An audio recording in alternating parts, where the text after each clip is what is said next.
இன்னைக்கு போகி அன்னைக்கு பிரணிதா பிரணேஷ் நாங்க எல்லாரும் ரெடி ஆயிட்டோம். எதுக்காகன்னு பாத்தீங்கன்னா இன்னைக்கு மாரியை கும்பிடணும், அதுக்காக எல்லாம் ரெடி பண்ணிட்டு இருக்கோம். கொள்ளுக்கட்டை பிடிக்கிறதுக்காக எங்க அத்தை வந்து வானல் அரிசி கொட்டி வறுத்து இன்னொரு பாத்திரத்துல கொட்டி வச்சிட்டு இருந்தாங்க.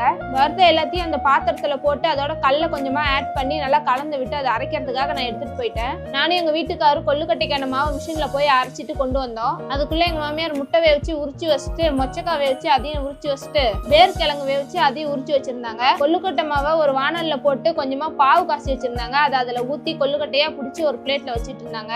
அதுக்குள்ள நான் சாமி ரூம்ல ரெடி பண்ணிட்டு கீழே கொஞ்சமா பச்சரிசி கொட்டி அது மேல மஞ்சள் தண்ணி வச்சு வேப்பிலை சொருவி அது மேல மஞ்சள் நூல் வந்து மாமியார் செஞ்சு வச்சிருந்தாங்க. அதை போட்டு படைக்கிறதுக்காக வெத்தலை பாக்கு அது மேல வாழைப்பழத்தை வச்சு இலையெல்லாம் போட்டு சாமி கும்பிட்றதுக்காக செஞ்ச எல்லாத்தையும் இலையில லைனா வச்சுட்டு பிரணேஷ் வந்து பத்தி பத்த வச்சா. எங்க மாமியார் வந்து சாமிக்கு தீபாரதனை எல்லாம் கட்டி தேங்காய் எல்லாம் உடைச்சு சாமி கும்பிட்டோம். நாங்க வந்து இப்படிதான் எப்பயுமே சாமி கும்பிடுவோம். நீங்க என்னென்ன வச்சு படைச்சு சாமி கும்பிடுவீங்கிறத கமெண்ட்ஸ்ல சொல்லுங்க.